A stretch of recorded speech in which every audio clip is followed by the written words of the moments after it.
সকালটা শুরু করছি এই এনার্জি ড্রিঙ্কটা দিয়ে, যেটাতে কালকের মতোই বলেছিলাম ওই তেজপাতা, আদা, লবঙ্গ, এলাচ এটা আছে।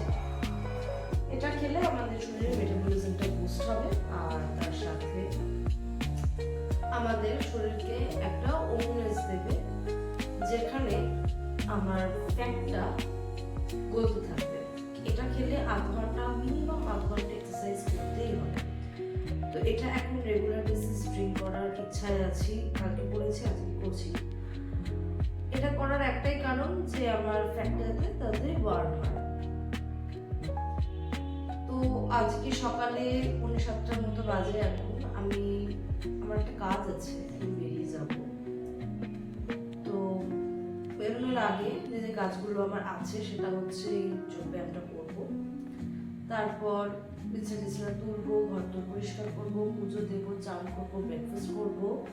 আর দুপুরের লাঞ্চের জন্য সেরকম কিছু করার নেই, কারণ কালকে মাছটা করে রেখেছি, আর আজকে কলমি শাকটা ভাজার ইচ্ছা আছে। কলমি শাকটা ভিজিয়ে দিয়েছি, যে কারণে আজকে এইটুকুই করার ইচ্ছা আছে। তো সবটা করে আমি বেরিয়ে যাব, 9:30 থেকে 10টার মধ্যে বেরিয়ে যাওয়ার ইচ্ছা আছে, কারণ আমার একটা কাজ আছে, কাজে বেরিয়ে যেতে হবে। তারপর দুপুরবেলা নাগাদ ফিরে যাবো।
ফেললাম, বিছনাও তুলে ফেলেছি। এখন এসেছি রান্নাঘরে। আজকে দুপুরবেলায় কলমি শাক করবো। কলমি শাকটাকে ভালো করে ধুয়ে নুন জলে ভিজিয়ে রেখেছিলাম প্রথমে, তারপর ভালো করে ধুয়ে আমি কলমি শাকটা নিয়ে নিয়েছি, এটাকে ভাজবো। আর আজকে যেহেতু বেরোনো আছে, তাই আজকে আমি অত বেশি টাইম রান্নাঘরে দিতে পারবো না, তাই যে কারণে কালকে মাছটা করে রেখেছিলাম। আমার কলমি শাকটা ভাজবো, আর ওদিকে আমার বিছনা তোলা হয়ে গেছে, আর ঘরটা মুছে চান করে পুজো দেবো, দেন ব্রেকফাস্ট করবো। ওদিকে ডিম সেদ্ধটা বসিয়ে দিয়েছি। এখন রেগুলার বেসিস ডিমটা নেওয়ার চেষ্টা করি, যাতে করে কি না ফুডের নিউট্রিশনটা ঠিকঠাক থাকে।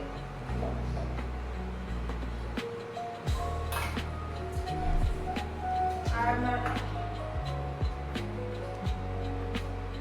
অ্যাজ ইউজুয়াল ব্রেকফাস্টে দিই ওটস, তার সাথে খেজুর, মাখানা, এগুলো সব না গরম জলে ভিজিয়ে রেখেছিলাম। সকালবেলা যখন ড্রিঙ্কটা খাই না, সেই টাইমে আমি একটু গরম জল করে এগুলো সব আমি ভিজিয়ে রেখেছিলাম, ওই কলমিতে ভিজিয়ে রেখেছিলাম। এখন কাজ হচ্ছে সব জলদি জলদি করা, কারণ আজকে আমার বেরোনো আছে। আর আমার না কাজে ভীষণ আমি একদম ঢিকিয়ে কাজ করি, আর যেদিনকে আমার বেরোনোর থাকে সেদিনকে আমি জানি না সব কাজটাই যেন একদম টাইম টু টাইম হয়ে যায়, কারণ আমি ঘড়ি দেখে দেখে কাজ করে যাই, আর অন্যদিন ঘড়ি দেখে দেখতে ভুলেই যাই। আজকে দুপুর চলে আসবো, অসুবিধা হবে না। লাঞ্চের টাইমে আশা করছি লাঞ্চটা করতে পারবো। আদারওয়াইজ ব্রেকফাস্টটাকে আমি ভালোভাবে করে যাই, যেমন 4টে খেজুর দিই, বেশ 8-9টা মতো মাখানা দিই, আর তার সাথে ওটস দিই।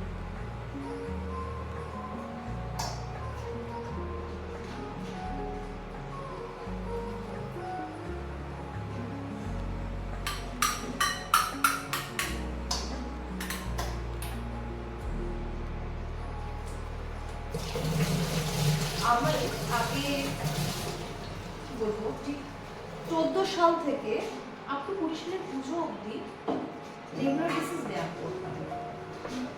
তখন চেহারাটা ঠিকঠাক ছিল, একটা সময় বেশ রোগা ছিলাম, তো মোটা এইরকম লেভেলের মোটা আমি কখনো আগে হইনি। 80 কেজি ওয়েট হয়ে গেছে। ডাক্তার তো মানে মাথায় হাত রাখি, ডাক্তারের মানে বকাবকি করবে নাকি ভালোভাবে কোনো কথা তো বুঝতে পারছে না। তো যাই হোক, ডাক্তারের সাজেশনেই আমি আবার ওয়ার্কআউটে ঢুকেছি এখন। তো এখন সকালে যখন ওয়ার্কআউট দিয়ে শুরু করি, তখন আমার দিনটাই যায় অন্যরকম। যারা ওয়ার্কআউট করে অন্য সময় সকালটা হয় মোবাইল স্ক্রল করছি, এইরকম একটা আমার হয়। আর এখন দিনটা শুরু হয় একটা লাইট মিউজিকে, দিনটা শুরুই হয় এমন, যেটা সারাদিন ধরে চলে, বেশ ভালো লাগা থাকে।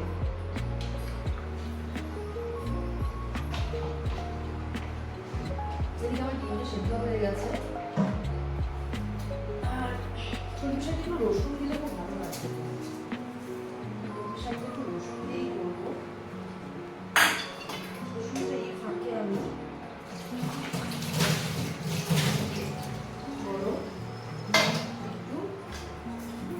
বেশি একটা রসুন দেবো না, ঠিক আছে।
এই রসুন যত কিছু দেওয়া যায় না রান্নায় স্বাদ কিন্তু ভালোবাসে।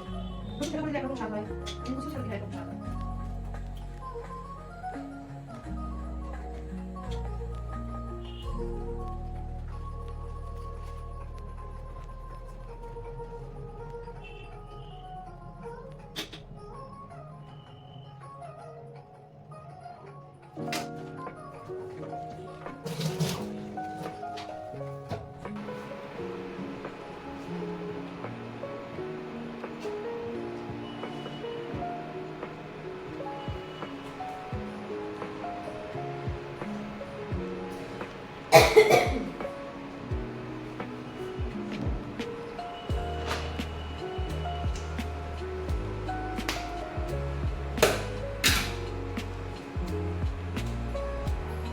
কালো জিরে, কাঁচা লঙ্কা, রসুন ফোড়ন দেয়, কিন্তু আমার কাছে না এই মুহূর্তে কাঁচা লঙ্কা নেই। আজকে নিয়ে আসবো, কাঁচা সবকটা উঠে যাচ্ছে, কিন্তু একটা শুকনো লঙ্কা দিয়ে দিই, একদম ঝালছে না, একটা ভালো লাগে।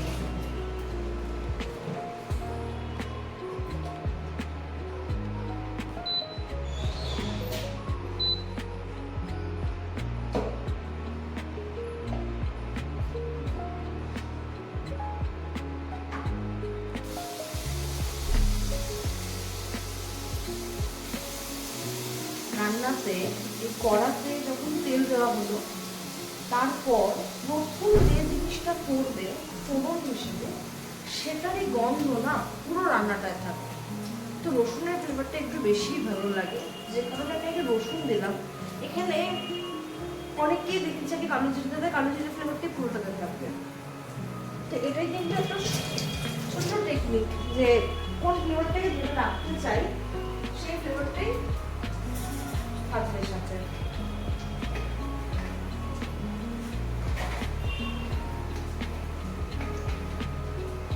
যে জিনিসটা চাইবো সেই জিনিসটা আমি সবার শেষে পাবো, বাট আর একটাই কৌটো আছে, সেই কৌটোতে অবশ্যই অবশ্যই করে কালো জিরেই থাকবে, তো গরম করে, কিন্তু সেটা আমি সবার শেষেই পাবো।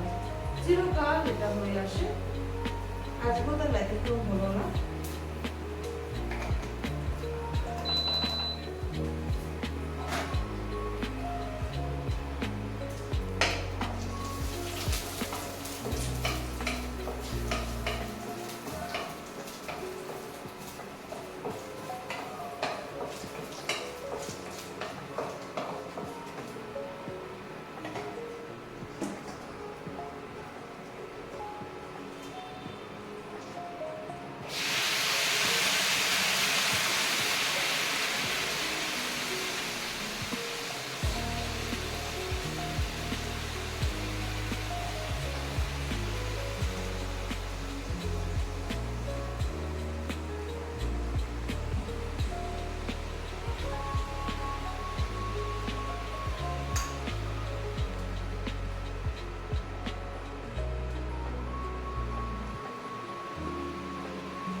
এটাতে দেবো একটু নুন।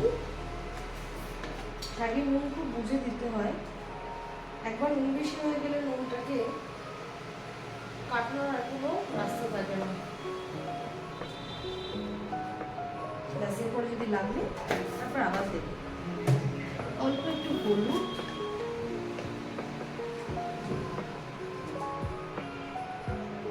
আর কোনো বেশি মিষ্টি পড়ে না, রসুন ফ্লেভারটা একটু থাকবে, খুবই ভালো লাগে।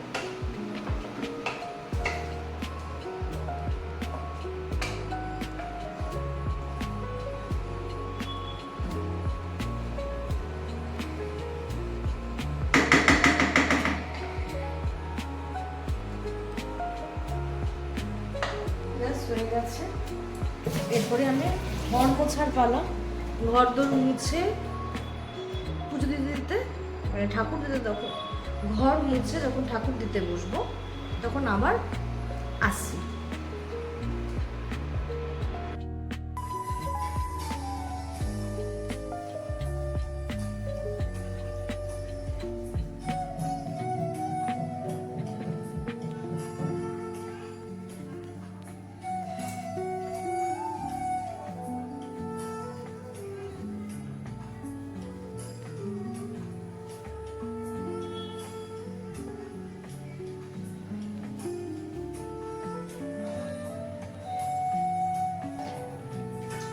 এক্ষুনি রেডিটা হচ্ছি না, কারণ পুজোটা দিতে হবে, আজকে বৃহস্পতিবার, আজকে ঘট পাততে হবে, একটু টাইম টেকিং।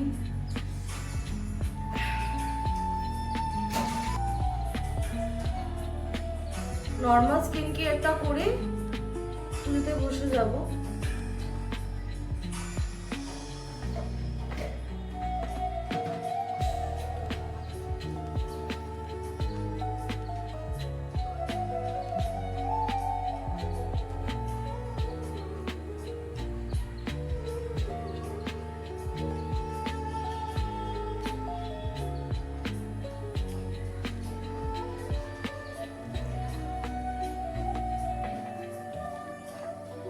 শীতকালে আমাদের সকলেরই একটা এক্সট্রা কাজ, এটা হলো নিজেকে নারিশ করা।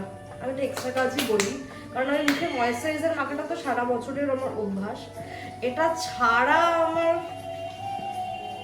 মানে আমি হাতে পায়ে ক্রিম মাখতে ভুলেই যাই, আর যেদিনকে ক্রিম মাখি সেদিনকে আমি এত মাখি, কারণ ভাবি একদিন ভালোভাবে ক্রিমটা রেখে নিই, ব্যাস তারপরে এক সপ্তাহ না আমি আর মাখতে হবে না। কিন্তু এই ক্রিম বসাতে আমার অনেক টাইম লেগে যায়। ও আমি যে কেন মানে আর পুজো করে বেরাবো, এই বিষয়টা আমার কাছে চিরকালের। আমি বরাবরই কোথাও বেরোনোর আগে পুজো করেই বেরাই। ইনফ্যাক্ট অনেক ছোট থেকে, হয়তো স্কুল লাইফে ছিল না এই বিষয়টা, কলেজ লাইফের পর থেকে মেনলি এই জিনিসটা আমার কাছে তৈরি হয়েছে। আমার মা পুজো করতে হবে, তো আমি তারপরেও মন্দিরে যেতাম, মানে আমার ঠাকুর ঘরে যেতাম, গিয়ে পুজো করে ঠাকুর নমস্কার করে বেরোতাম। আজ বৃহস্পতিবার, মাতার চরণে একটু আলতা পরাই। প্রত্যেক বৃহস্পতিবার করে মায়ের চরণে আলতা পরাই। আর এই যে তারাপীঠে গেলাম না, এত পায়ের তলায় আলতা লেগেছে যেন মনে হয়েছে মাকে প্রত্যেক সপ্তাহে আলতা পরে বলে মা যেদিনকে গিয়েছি সেদিনকে মা আমাকে আলতা পরিয়ে দিয়েছে পুরো পায়ে। এইরকম ভাবেই পুরো পায়ের তলাটায় আলতা লেগেছিল।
খানিকক্ষণ হলো এসছি, এসে ড্রেস চেঞ্জ করে লাঞ্চ করে নিয়েছি। আসার পথে একটা জায়গাটা বেশ মানে চলতি জায়গা, মানে কদবেল মাখা, কামরাঙা মাখা আর পেয়ারা মাখা এগুলো বিক্রি হয়।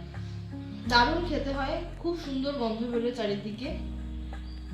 তো এটা নিয়ে এসেছি। আমার জিভ থেকে তো অলরেডি জল পড়ানো শুরু হয়ে গেছে। অনেকটাই দিয়েছে, আসলে একটাই কদবেল, তার নিচে দেবে না কেউ। আবার এই পেয়ারাও সেম, একটা পছন্দসই পেয়ারা নিয়েছি। এটা আর এটা দেখি কতটা খেতে পারি আমি জানি না, কারণ দুপুরবেলা এখন ভাতটা একটু কম খাচ্ছি, কারণ ওয়েট লসের জন্য। তো এইসব খেয়ে আর কি পেটটা ভরানো। এখন দুপুর 3টে বেজে গেছে, 3:15। আজকে অনেকটাই দেরি হয়েছে লাঞ্চ করতে, কারণ বাইরে ছিলাম। এলাম, এসে হাত পা ধুলাম, ভাত করলাম, দেন এইসব নিয়ে বসেছি। মানে ভাত করেছি, খেয়েছি, হাত পা ধুয়েছি, বাসন বাসন সব মেজে কমপ্লিট করে এখন এসব নিয়ে বসেছি। এখন এই যে বিকেলটা শুরু হচ্ছে এই পেয়ারা মাখা আর কদবেল মাখার সাথে। বিকেলবেলায় উঠে সন্ধ্যেবেলা দেবো, সন্ধ্যেবেলা তখন আবার আসবো।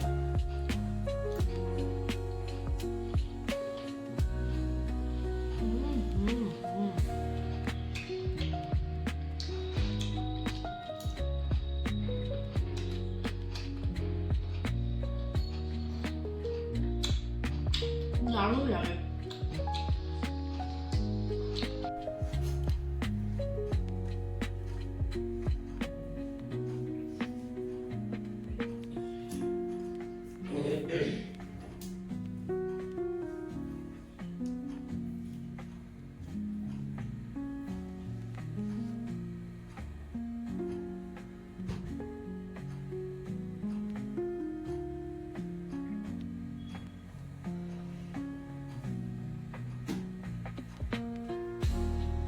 আজ দুপুরের পর থেকে সেইভাবে কোনো কাজ করা হয়নি, মেনলি দুপুরে লাঞ্চের পর থেকে।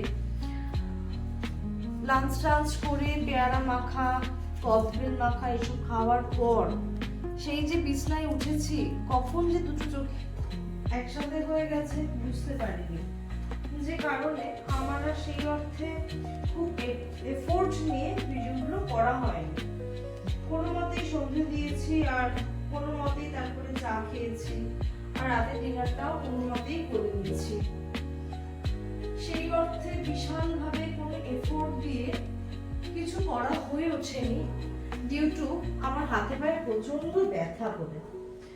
আমি হাত পা প্রায় নাড়াতেই পারছি না, এই রকম ব্যথা। কারণ আমি আমার এই ফিটনেস জার্নিটা আবার স্টার্ট করেছি।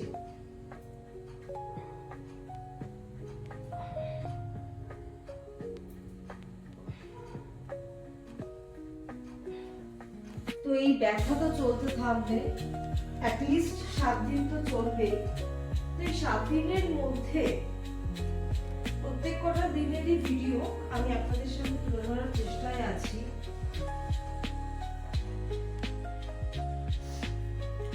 আজ দুপুরের পর থেকে, মানে দুপুরে লাঞ্চ করার পর থেকে ওই যে বিছনায় উঠেছি, তারপরে আর বিছনা থেকে বেরিয়ে কোনো কাজ করার ইচ্ছাই হয়নি। কোনো মতে সন্ধে দিয়েছি, আজ বৃহস্পতিবার দিতেই হতো, আর চা খেয়েছি। আর রাতে ডিনারের জন্য খুব সিম্পল ভাত আর আগের দিনের মাছ ছিল, সেটা গরম করে কোনো মতে খেয়ে নিয়েছি। আর সেরকম ভাবে কিছু করা হয়নি। গা হাত পায়ে প্রচন্ড ব্যথা, কারণ আমি আবার আমার যোগব্যায়াম জার্নিটা স্টার্ট করেছি, তাই। তো সেরকম ভাবে আমার আর কিছুই সেইভাবে খুব এফোর্ট দিয়ে কোনো কাজ আমার করা হয়নি, যে কারণে ছোট ছোট জিনিসগুলোর ভিডিও ক্যাপচার করিনি। কালকে থেকে আবার প্রপারলি ভিডিও আনছি, যেমনভাবে এনে থাকি। সবকিছু করার সমস্ত খুঁটিনাটি কাজেরই ভিডিও শুট করে আপনাদের সামনে আনার চেষ্টা এবং ইচ্ছা দুটোই আছে, দুটোই আমি রাখবো আগামী দিন থেকে। তো আপাতত আজকের ভিডিওটা এই অবধি।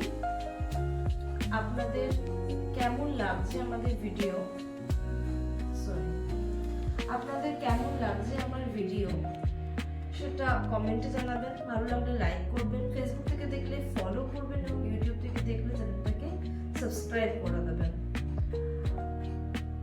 আবার কাল আসছি নতুন ভিডিও নিয়ে, নতুন ব্লগ নিয়ে। আপাতত আজকের ভিডিওটা এই অবধি।